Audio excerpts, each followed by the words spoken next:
vamos abrir a nossa Bíblia no livro de Apocalipse, capítulo 3, a partir do versículo 14.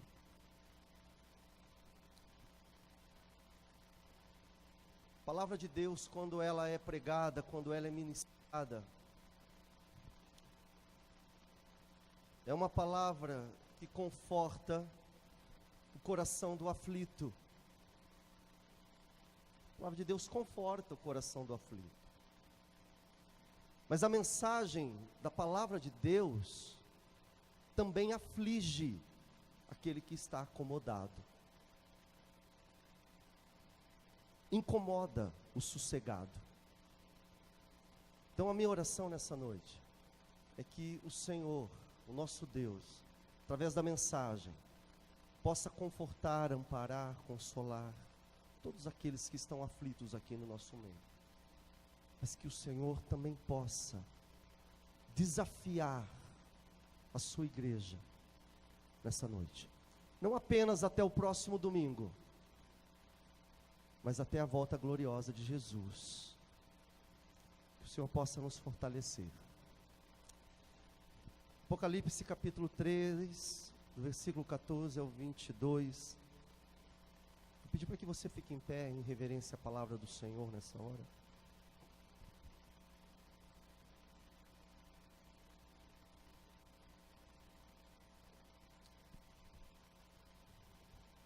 Escreve ao anjo da igreja em Laodiceia: estas coisas diz o Amém, a testemunha fiel e verdadeira, princípio da criação de Deus. Conheço tuas obras, sei que não és frio nem quente, antes fosse frio ou quente. Assim, porque tu és morno e não és quente nem frio, estou a ponto de vomitar-te da minha boca. Porque tu dizes: eu sou rico, tenho prosperado e nada me falta. Mas não sabes que és infeliz, miserável, pobre, cego e nu. Eu te aconselho que compres de mim ouro refinado no fogo, para que tenha riquezas, roupas brancas para que te cubras e a vergonha da tua nudez não seja mostrada, e colírio para que o apliques sobre teus olhos e enxergues. Eu repreendo e castigo a todos quantos amo. Sê, pois, zeloso e arrepende-te. Estou à porta e bato. Se alguém ouvir a minha voz e abrir a porta, entrarei em sua casa e cearei com ele e ele comigo. Ao vencedor, eu lhe concederei que se assente comigo no meu trono, assim como eu venci e me assentei com meu Pai no seu trono. Quem tem ouvidos, ouça o que o Espírito diz às igrejas. Pai amado, mais uma vez, estamos na tua presença e queremos estar com os nossos ouvidos abertos, com o nosso coração propício para que a semente da tua palavra seja plantada em nós. Fala, Senhor, nessa noite ao nosso coração, fala com a tua igreja, através, Deus, da tua palavra que será ministrada nessa hora. Em nome de Jesus, amém. Podeis assentar. Muito bem, queridos, nós lemos um trecho do Apocalipse. O Apocalipse, ele foi escrito pelo evangelista João, o apóstolo João. E João, ele escreve essa carta, o Apocalipse, em dias sombrios, dias terríveis, porque terrível perseguição. A igreja do Senhor está passando por momentos de tensão, por parte do imperador romano. Imperador romano, que é um homem doente, é um homem totalmente fora de si, um patológico psíquico, espiritual, louco, sem piedade alguma, e a sua intenção é sempre humilhar, aviltar, perseguir a igreja do Senhor Jesus. A sua motivação é matar, dilacerar todos os cristãos que ele põe a mão. É assim que esse imperador romano se comporta. E ele faz tudo com requintes de crueldade. Então, sob o domínio desse imperador, algumas vezes é assim que ele age. Ele chega através do seu exército e pergunta: olha, você é cristão? Sim, eu sou cristão. Muito bem, então você tem a oportunidade de abandonar esse negócio. Abandone isso.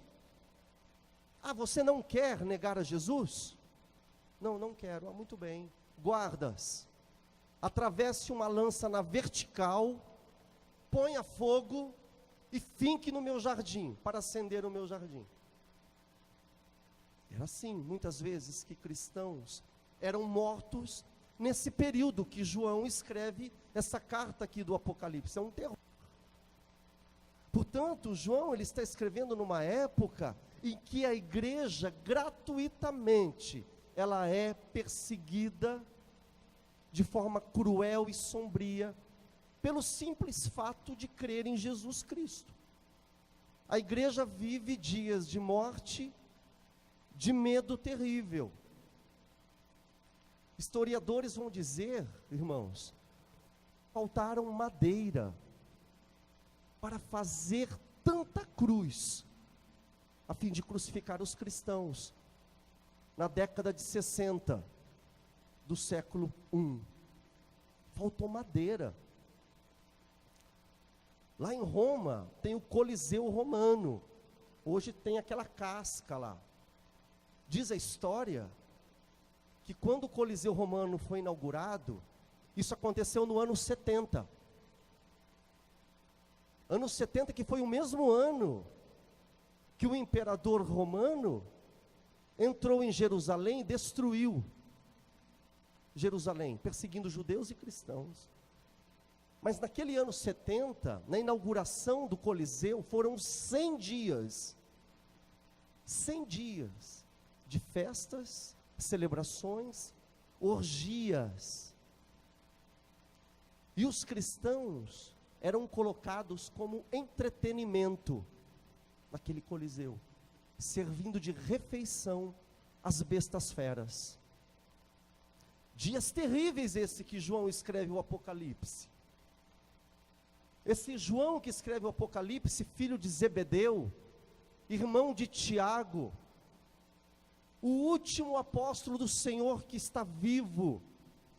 João agora ele se encontra na ilha de Patmos, e ele está lá, preso, esperando a sua sentença de morte. Certamente será uma morte dolorosa, será uma morte desumana que irá trucidá-lo. E é bem interessante que João ele está no exato momento, ou passando a exata situação de que Jesus havia profetizado que ia acontecer com ele. Lembra quando João e Tiago, os dois irmãos, filhos de Zebedeu, chegaram para Jesus e falaram assim para Jesus: mestre, permita que nós nos assentemos ao teu lado na glória. Lembra disso? Não tem essa passagem do Evangelho? Chegaram para Jesus e falaram: Senhor, será que a gente pode nos assentar na tua glória? Do teu lado lá no trono? E aí você pode conferir na tua Bíblia, lá em Marcos capítulo 10, Jesus ele dá uma resposta: olha, vocês não sabem o que vocês estão pedindo. Vocês nem imaginam o que vocês estão pedindo. Para vocês estarem comigo na eternidade, no paraíso, vocês devem beber do meu cálice. O meu cálice é pesado, é amargo. Vocês não imaginam o que vocês estão pedindo. É uma terrível taça. Representa a vida estraçalhada. É como o trigo que é moído até o pó. É um cálice amargo. Vocês não imaginam o que vocês... É cruz, é solidão, é vergonha, é morte. João e Tiago, vocês não imaginam. Vocês não têm noção do que vocês me pedem. Mas é isso que vocês querem? Pergunta Jesus. E eles, sem saber muito o que significava aquilo, naquele momento, eles falam para Jesus: sim, mestre, queremos beber do teu cálice. E Jesus responde: muito bem, ok. Olha, se assentar no meu lado não me cabe decidir, mas com certeza vocês irão beber do meu cálice, vocês irão passar pelo mesmo batismo de dor. Jesus falou isso. E agora, João se encontra exatamente nessa situação. Jesus havia profetizado que ia acontecer isso com João. Jesus falou, dito e feito. O primeiro mártir foi Tiago. Você pode verificar na tua Bíblia, lá em Atos, capítulo 12, Tiago, um moço que foi morto à espada do imperador maligno, chamado Herodes, diz lá em Atos capítulo 12. Moço que teve a sua vida ceifada cruelmente. Então Tiago já tinha experimentado desse cálice que o mestre havia dito que ele ia beber. Agora é a vez de João. João agora aqui no Apocalipse, ele se encontra nesse momento de angústia, esperando a sua horrenda morte que se anuncia, que está para chegar. Agora sabe o que é mais belo nisso tudo? E é nesse ponto que eu me lembro da história do irmão Alexander, que nós ouvimos aqui nessa noite. Sabe o que é mais belo nisso tudo e confortador? É que antes do batismo de morte que João está para passar, ele recebe a presença, ele recebe a visita do seu Senhor. Ele está para morrer, mas o seu Senhor, graciosamente, faz uma visita ali para João, e ele dá ordens para João. Só que, certamente, para João, naquele momento, é o consolo da presença de Deus que está com ele. João, naqueles momentos de solidão, achando que havia tudo se acabado. Estou sozinho, vou morrer, trucidado na mão desse imperador. O Senhor vem e surge ali, juntamente com João, na ilha de Pátimos. Então é algo que nós temos que aprender como igreja do Senhor também, que Deus, Ele se manifesta, encorajando e fortalecendo os seus filhos, quando nós estamos para passar pelo deserto, pela luta. Nós ficamos tristes, apavorados, mas nós temos que olhar para a palavra de Deus, e a palavra de Deus, ela nos diz a esse respeito, que quando estamos prestes a passar pelo problema, a entrar nos desafios do deserto, o Senhor, Ele está ao nosso lado. Talvez, irmão, minha querida irmã, você não tenha muito essa sensibilidade espiritual. Talvez você esteja olhando só os problemas e as lutas, e as dificuldades, os desafios, mas se você parar para prestar atenção, e olhar bem a sua volta, a situação que você vive, o Supremo Pastor, Ele nunca tem lhe faltado, Ele nunca tem estado ausente da sua vida, antes e durante a tribulação, antes e durante o problema. Tanto isso é verdade, que quando eu estava anotando aqui o esboço dessa mensagem, eu me lembrei de Jesus, o Filho de Deus. Quando ele sai das águas do batismo, ele sai dali das águas do batismo, o que acontece? O Pai vem para ele e diz assim: este é o meu Filho amado, de quem eu me comprazo, de quem eu me agrado. Naquele momento, Jesus está para entrar no deserto, enfrentar a tentação do inimigo, de Satanás. Mas Deus se manifesta naquele momento de tensão, como se dissesse: você é meu filho, e eu estou ao teu lado, eu estou contigo, e eu te fortaleço. Então seria muito bom que nós aprendêssemos isso nessa noite, porque no mundo nós vamos ter aflições, isso é certo, mas lá no meio da fornalha, que você possa se lembrar: espera um pouquinho, para aí, Deus está agindo aqui, Deus está se movendo ao meu redor, Deus está trabalhando em minha vida, tem algum propósito nisso. Então, voltando aqui para o Apocalipse, não é diferente. Ele se manifesta a João, esse João que está aflito no corredor da morte, na ilha de Patmos. Pedir para que você abra a tua Bíblia em Apocalipse, volta um pouquinho, aliás, deixa a tua Bíblia aberta, volta no capítulo 1, por favor.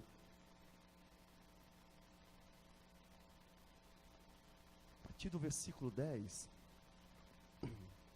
vamos acompanhando. Diz que era um dia de domingo. É um dia de domingo. É um domingo. E aí, a voz do Senhor trouxe a presença ali de Deus. Deus ali está presente. E a voz disse assim para o João, a partir do versículo 10, ali no 11, 12, 13, você pode ir acompanhando. A voz disse assim: olha, João, escreve tudo aí que eu tenho para dizer às 7 igrejas. Escreve o que eu tenho para dizer às 7 igrejas. Essa era uma tarefa que João deveria fazer. Mas eu estou batendo na tecla de que é uma tarefa, mas também é o consolo da presença de Deus naquele momento. E aí a Bíblia vai dizer aí no capítulo 1, que quando João ele se vira para ver quem é que está falando com ele. Está falando com ele. O que diz a Bíblia? O que ele enxerga? 7 candelabros. Uma outra versão, 7 candeeiros. E ali no meio dos 7 candeeiros, tem um semelhante ao Filho do Homem, que é Jesus. Porque quando a palavra de Deus diz a este que é semelhante ao Filho do Homem, a Bíblia sempre se refere a Jesus Cristo. E aí, João estava olhando aquela situação, e ele vê Jesus no meio das igrejas. E aí eu quero que você olhe para mim. Isso é muito significativo, meu amado irmão. Isso nos diz uma importância inigualável, porque quando nós olhamos para a palavra de Deus, temos essa aplicação, de que Jesus só pode ser visto na igreja. Jesus, ele só pode ser conhecido por meio da igreja, através da igreja. Essa semana eu tive a oportunidade de conversar com um casal, aqui na igreja, no momento de aconselhamento, e eles não são da nossa comunidade local, eles não são daqui. E aí eles abriram o coração e disseram assim: olha, nós estamos um pouco cansados da igreja, da nossa igreja. As atividades são sempre as mesmas, e nós estamos sem estímulo para ir à igreja. E os nossos filhos, um está num lugar, outro está em outro. E enquanto eles falavam, eu estava em espírito de oração com Deus. E aí, num determinado momento, eu peguei e olhei para eles e falei: olha, eu quero dizer uma coisa para vocês. Vocês creem em Jesus? Sim, nós cremos em Jesus. Jesus é o Senhor, Jesus é o Salvador, Ele é Deus, nós cremos em Jesus. Nós estamos cansados da igreja. Daí eu falei: então tá, deixa eu dizer uma coisa. Sem igreja não tem Jesus. Sem igreja não tem como estar com Jesus. porque Ele é a cabeça da igreja. Nós somos o corpo de Cristo. Relacionamento e bênçãos de Jesus é só por meio da igreja. Por isso que nós temos que clamar a Deus para que o Senhor possa nos avivar, porque a gente participa de cultos domingo após domingo, e a gente se senta e assiste. Não, mas há um mover espiritual. Nós temos que estar antenados, atentos ao mover de Deus em nossas vidas. Então isso significa, quando Jesus, Ele é o dono da igreja, que Ele está aqui entre nós. Jesus está aqui no nosso meio. Povo reunido, é igreja. Povo reunido, que se junta para louvar. E quando nós nos juntamos e nos unimos nessa santa congregação, nesse santo ajuntamento, tem que haver uma expectativa nos nossos corações e nossa alma. Sabe por quê? Porque Ele não está inerte entre nós. Jesus não está inerte aqui entre nós. Ao contrário, Ele está entre nós poderosamente, para consolar, para abençoar os corações. Mas Ele também se encontra aqui no nosso meio para corrigir. Ele também se encontra aqui entre nós para sondar as mentes e os corações. Ele abençoa, mas Ele também disciplina. Nós somos submetidos à sua vontade. Então, querida igreja, Jesus, Ele está passeando no meio da sua igreja, e Ele tem elogios para fazer, mas Ele também tem censuras a fazer. Ou você não crê que Jesus está entre nós? Que o Espírito de Deus se move aqui entre nós? O Espírito de Deus, Ele se move aqui. Ele abençoa e Ele também corrige. Sabe, queridos, eu sei, nós gostamos de palavras abençoadoras, palavras que são de bênçãos. Nós gostamos de mensagens que nos estimulam, que nos empurram para frente, tipo uma fórmula mágica, né? Que nos motiva, de que tudo vai dar certo, bênção sobre bênçãos. Certo tempo eu ouvi de um pastor, em toda a mensagem dele, ele falava assim: olha, você vai ter bênçãos sem medidas. Toda a mensagem tem essa frase, bênçãos sem medidas. Era uma delícia. Bênçãos sem medidas, nós vamos vencer e vamos para frente. Mensagens, conteúdo palatável, de acordo com o desejo da freguesia. Eu sei que a gente gosta disso, e eu vou dizer uma coisa para os irmãos. Sim, Deus, Ele abençoa. Amém? Deus dá a vitória. Amém? Glória a Deus, eu creio nisso. Há promessas de Deus para o seu povo aqui na terra. Há promessas de Deus para as famílias aqui nesse mundo. Só que quando nós olhamos para a palavra, nós temos que ter a percepção de que o Evangelho, ele é muito mais do que isso. É bênção, é vitória, mas também é disciplina, é temor, é renúncia, é sujeição, é sacrifício. E sem esses elementos de entrega, sem esses elementos que vão nos nortear ao trono do Pai, o resto é balela. Nós não podemos cair numa mensagem superficial. Nós temos que olhar para Deus e aquilo que Ele exige de nós. Portanto, nós olhamos aqui para o texto que nós estamos vendo, e fica nítido que Jesus, Ele está entre a igreja, no meio da igreja, e Ele está abençoando, e Ele olha para um servo dele e fala: meu filho, conserta a sua vida. Minha filha, conserte a sua vida. Eu não sou Deus de brincadeira. Conserte a sua vida. Aqueles que foram batizados nas águas do batismo, daqui a instantes nós vamos participar da ceia do Senhor. E a vida do crente é uma vida de constante santidade. Estou certo ou não? Não é isso? Porque existem aqueles que vão ensinar assim: ó, se purifique, se santifique no dia da ceia, se prepare para a ceia. Não.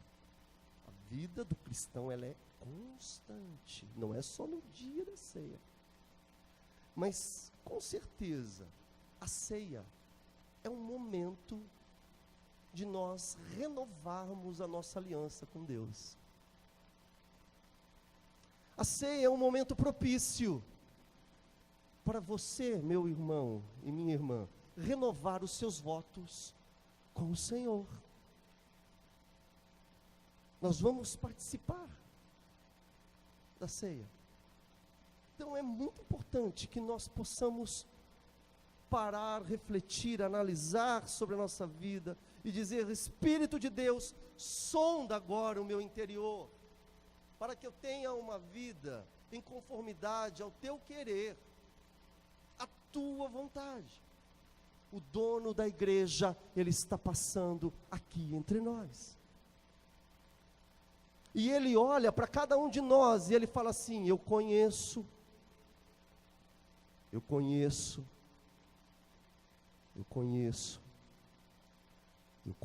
você.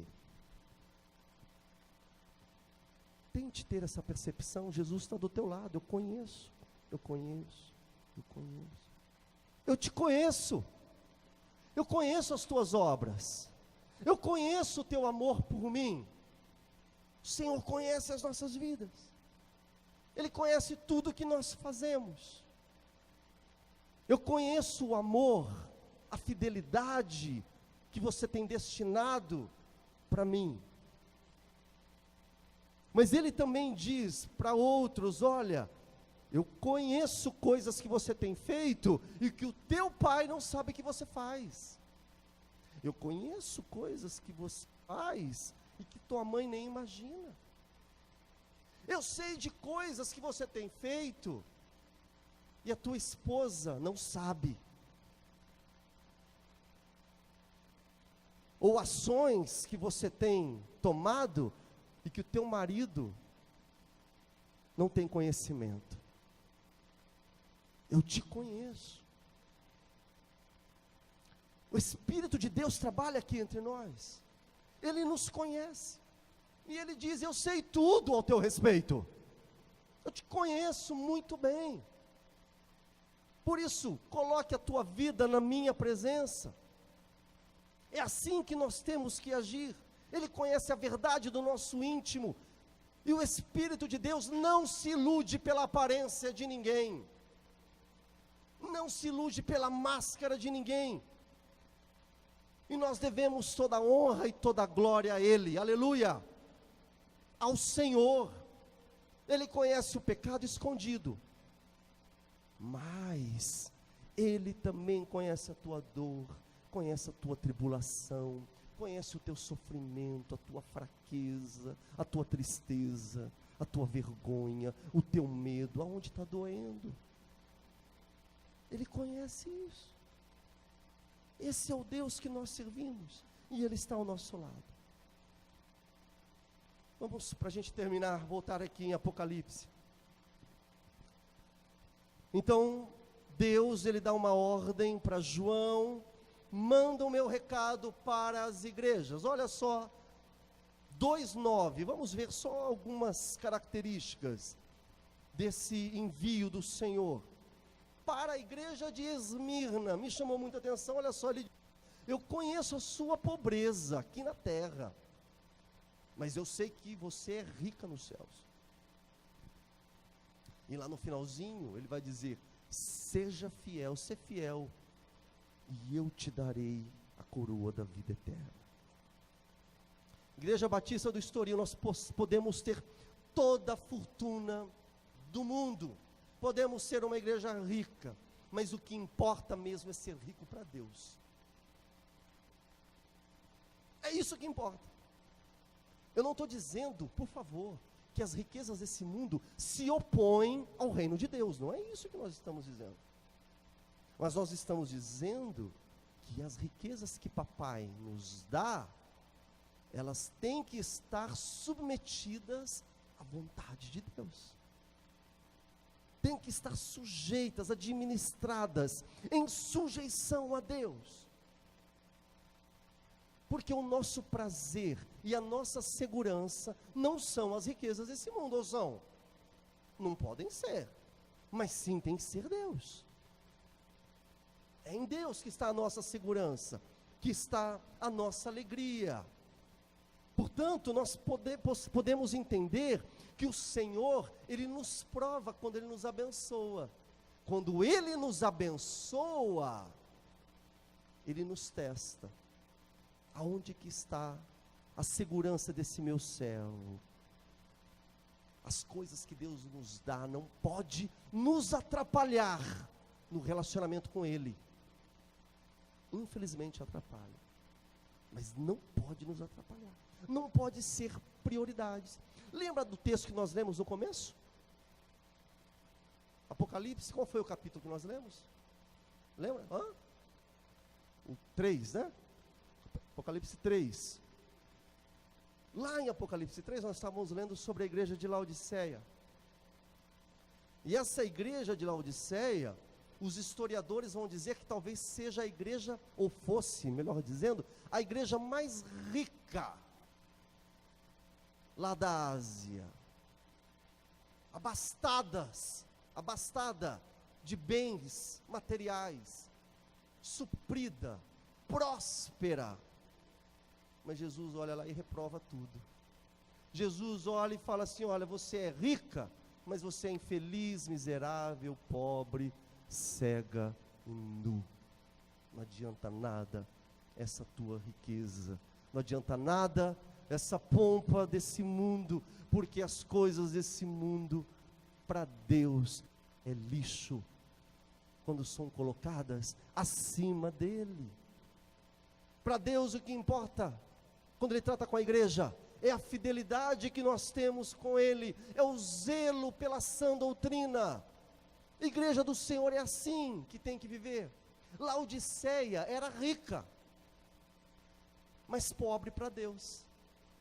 Esmirna era pobre, mas totalmente rica para Deus. Por isso é que o dono da igreja manda falar para Esmirna.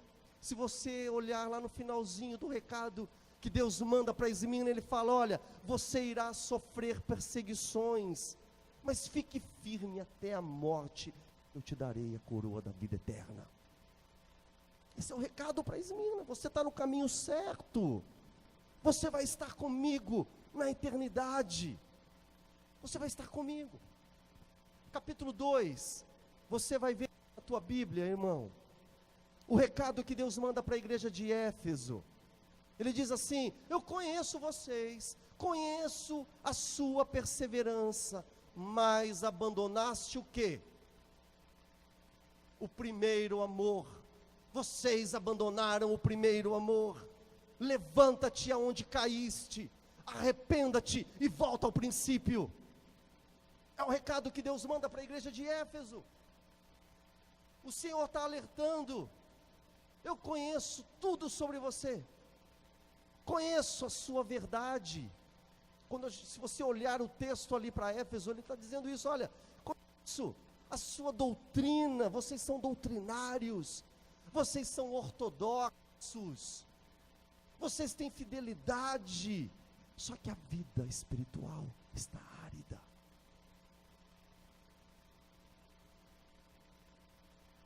Vocês conhecem a Bíblia, mas a vida está árida, está morta. É uma vida cristã no piloto automático. Não passa disso. É só conhecimento. É uma ortodoxia morta. É um conhecimento sem vibração, sem vida. O culto, a oração, os cânticos não tem vida, não tem entusiasmo. Os olhos não brilham mais. Não tem fervor, não tem amor, não tem ânimo. Não tem mais compromisso. Vivem por viver. Como se Deus estivesse perguntando para a igreja de Éfeso: lembra antes, vocês saíam de suas casas para evangelizar, para falar do meu amor às pessoas. Era assim que vocês agiam. Se levantavam para orar. Tudo era motivo para vocês estarem juntos, em oração, em comunhão, na minha presença. O que aconteceu? Levanta-te, aonde caíste, volta ao primeiro amor. Vocês perderam o primeiro amor. Igreja do Estoril, teologia é muito importante. Doutrina é muito importante. Sem doutrina, nós estamos perdidos. Doutrina é importante. Mas sem a piedade, sem amor, a teologia não serve. Está compreendendo? Serve. Da mesma forma também que o fervor sem a doutrina também não serve. Também não adianta. O fervor sem conhecimento não adianta de nada. Tanto isso é verdade, que se você olhar também aí no capítulo 2, no versículo 18, Deus manda uma chamada para Tiatira. É uma cidade, é a igreja que se encontra nessa cidade de Tiatira. Deus fala assim: olha só, conheço o seu amor, a tua fé, mas vocês se contaminaram com as mentiras de Jezabel. Conheço o teu amor, a tua fé, mas vocês são fracos doutrinamente. Vocês se envolveram com Jezabel, deixaram se seduzir. Está percebendo? Lembra de Éfeso? Lá em Éfeso, eles tinham doutrina, mas não tinham amor. Já que em Tiatira eles têm amor, mas não têm o zelo pela doutrina. Então nós temos que estar muito antenados, porque Jesus, Ele nos prometeu vida viva. Não é vida morta, não é ser igreja mórbidos, mas uma vida viva. Amor e fervor sem doutrina não agrada a Deus, assim como doutrina sem amor, sem paixão, também não agrada a Deus. Nós temos que mudar o nosso comportamento, nós temos que mudar a nossa visão. Esse é o alerta de Deus nessa noite. Me lembro de uma frase daquele livro, O Monge e o Executivo. Tem esse livro, e eu li esse livro no seminário. E o autor, ele fala uma coisa bem simples, mas tão importante que a gente deixa passar. Ele diz assim, ou mais ou menos assim, ele fala: olha, se você fizer sempre as mesmas coisas, você sempre vai colher as mesmas coisas. Uau, que sacada que ele teve. Mas a gente não percebe isso. Isso serve para o nosso relacionamento conjugal, na nossa vida, no trabalho. Se você faz sempre as mesmas coisas, você está ansioso por resultados melhores, mas perceba, você está fazendo sempre a mesma coisa. Vai ser difícil ver resultados diferentes. Na vida espiritual, querida igreja, também funciona assim. A gente não quer ter uma vida ou uma igreja avivada, vivificada. Isso passa por mim e por você, pelo nosso comportamento diante de Deus, pelo nosso relacionamento, do jeito que nós nos dispomos com a igreja.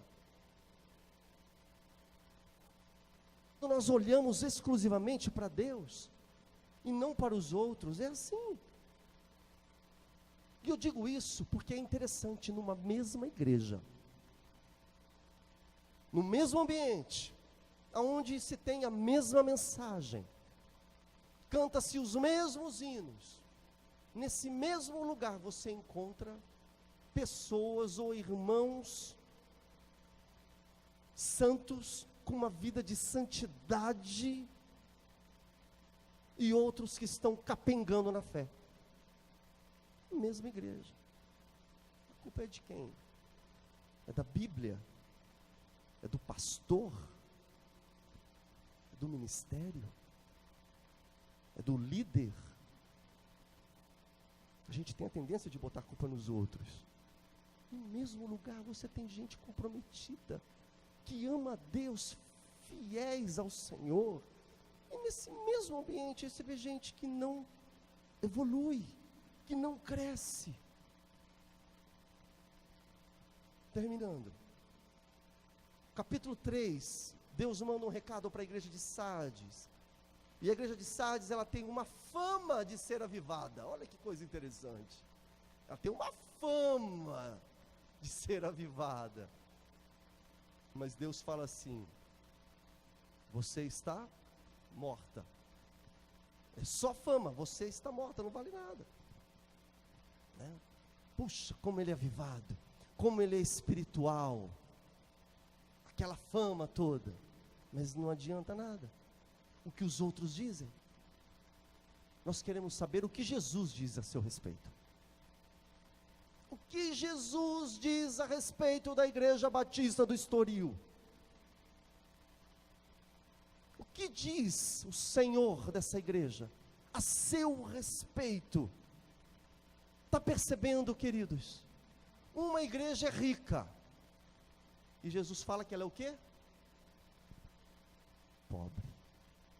A outra é pobre, e Jesus fala que é rica. A outra tem fama de ser avivada, e Jesus fala que ela é morta. Então não adianta a fama. O que é o que Jesus pensa ao nosso respeito? O que ele acha de nós? Por último, finalmente eu quero falar sobre a igreja de Laodiceia, rapidamente, que é o texto que nós lemos. Essa igreja aqui, ela é a que tem a mais alta opinião acerca dela mesma. Ela nem depende da opinião dos outros. É aquilo que ela pensa dela mesma. Ela aplaude ela. Sou muito boa. Estou muito bem. Ela aplaude ela mesma. E Jesus fala: não. Para com tudo. Você está aplaudindo a você? Eu não concordo com isso. O que eu penso, diz o Senhor, ao seu respeito, é que você é infeliz, pobre, cego e nu. Que você não é quente nem frio. E eu tenho náusea de você. E por isso, diz o Senhor, eu vou te vomitar da minha boca. Eu não sei se a gente leva a sério esse negócio, mas dá um frio na espinha. Saber que a nossa vida tem apenas alguns anos de existência. Cada um de nós. Daqui a pouquinho vamos estar diante do Criador. Eu gosto de ver aqueles quadros antigos, aqueles quadros do movimento social nas ruas, aquelas fotos preto e branco, do século XVIII, século XIX, e sempre quando eu olho um quadro desse, você sabe o que eu penso? Isso me vem à mente assim, faz tempo, sempre desde a adolescência eu falo assim, puxa vida, não tem mais ninguém vivo ali. Era uma foto que transmitia, muitas fotos, uma alegria, um frescor, uma vida viva. As pessoas ali, trabalhando, nas ruas de São Paulo, atravessando, 1910, 1890. Não vai ninguém. As coisas passam. Todos eles tiveram o seu encontro com o Criador.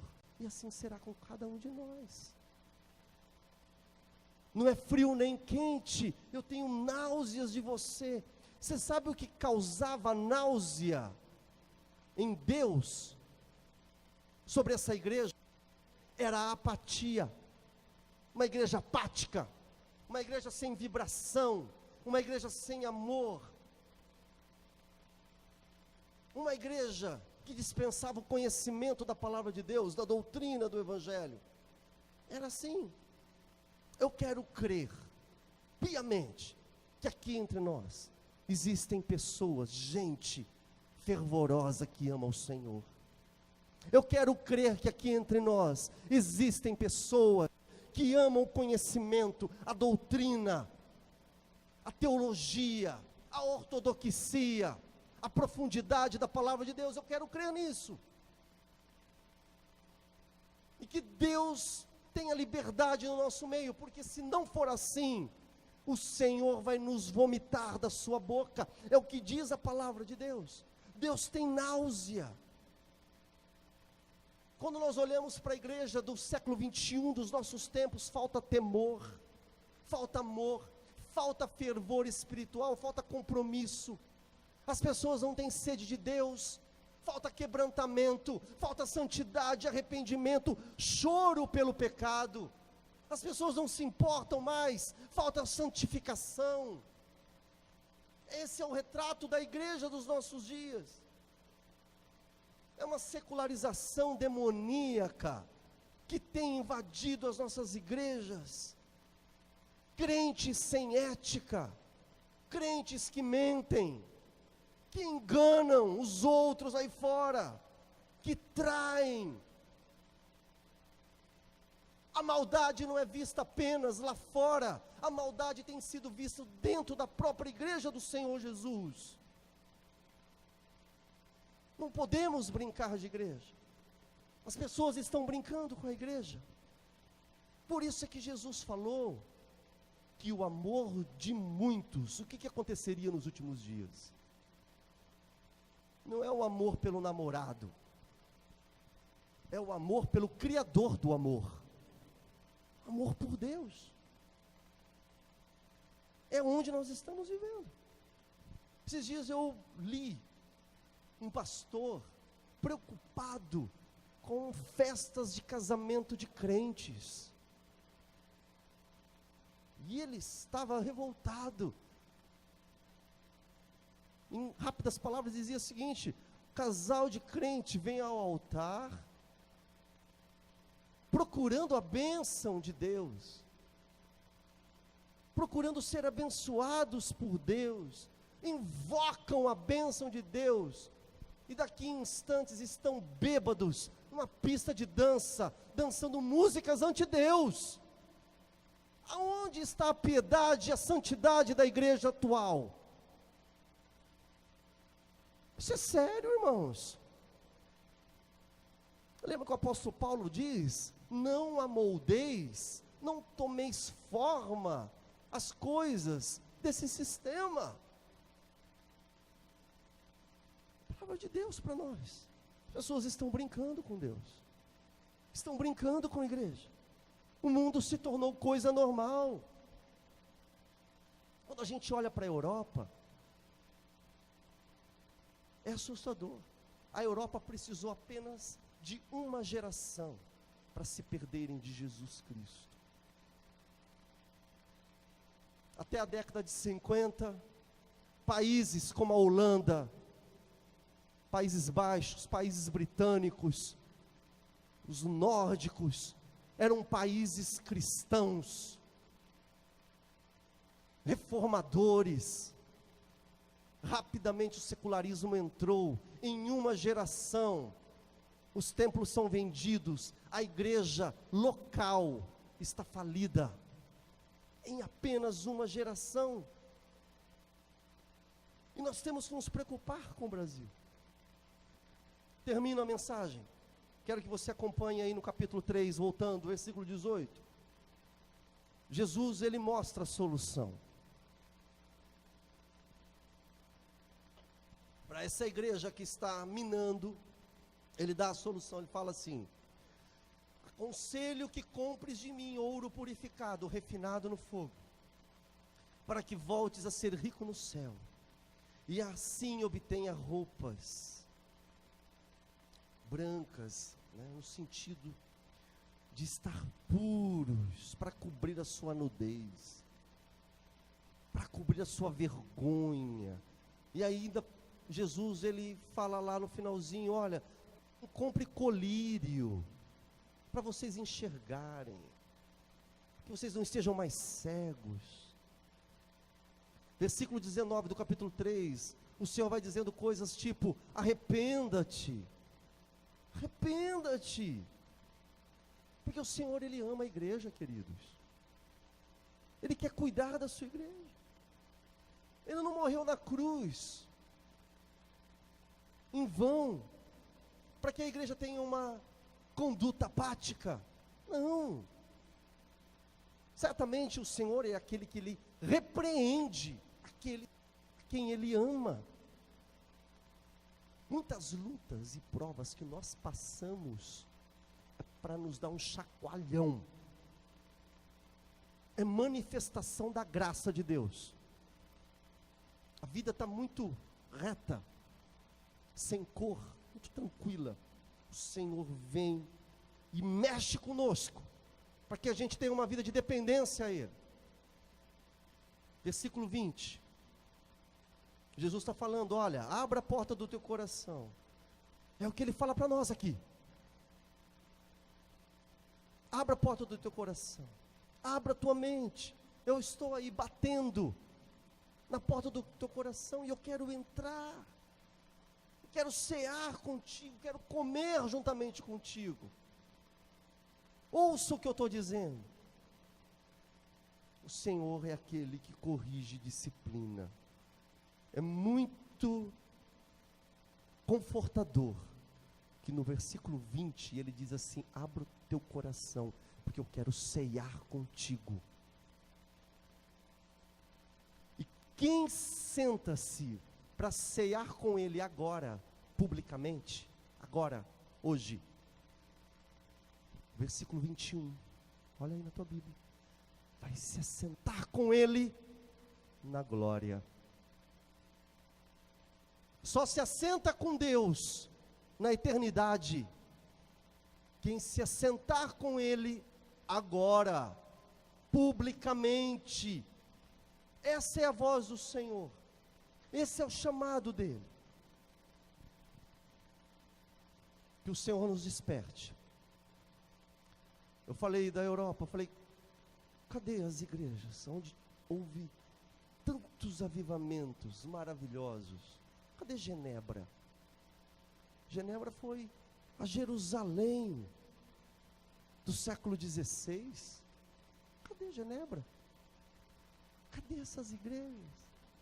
Cadê os grandes avivadores do século XVIII, XIX, na Inglaterra?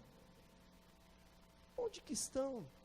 Charles Spurgeon, John Wesley, William Carey, Hudson Taylor, mais recente, John Stott. Cadê esses homens? Deus usou grandemente esses homens em suas mãos. George Whitefield. Cadê esses caras? Você vai para a Inglaterra, sabe quem é que dita moda hoje em dia lá? Richard Dawkins. Não é isso? Um cético, um cara que tem um discurso totalmente anti-Deus. Esse tipo de gente que é reverenciado em terras aonde o evangelho foi fortemente propagado.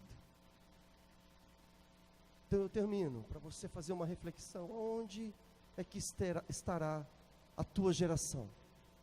Aonde estará o futuro da tua família daqui a alguns anos? Qual o teu compromisso com os teus filhos? E o compromisso com os teus filhos começa com você. Começa com você. Aonde nós estaremos? Onde está a nossa responsabilidade? Ó, irmãos, nós precisamos ser avivados pelo Espírito Santo, do vento impetuoso do Espírito sobre a sua igreja. Nós necessitamos urgentemente que o Espírito sopre sobre nós, e dessa forma possamos ser uma igreja comprometida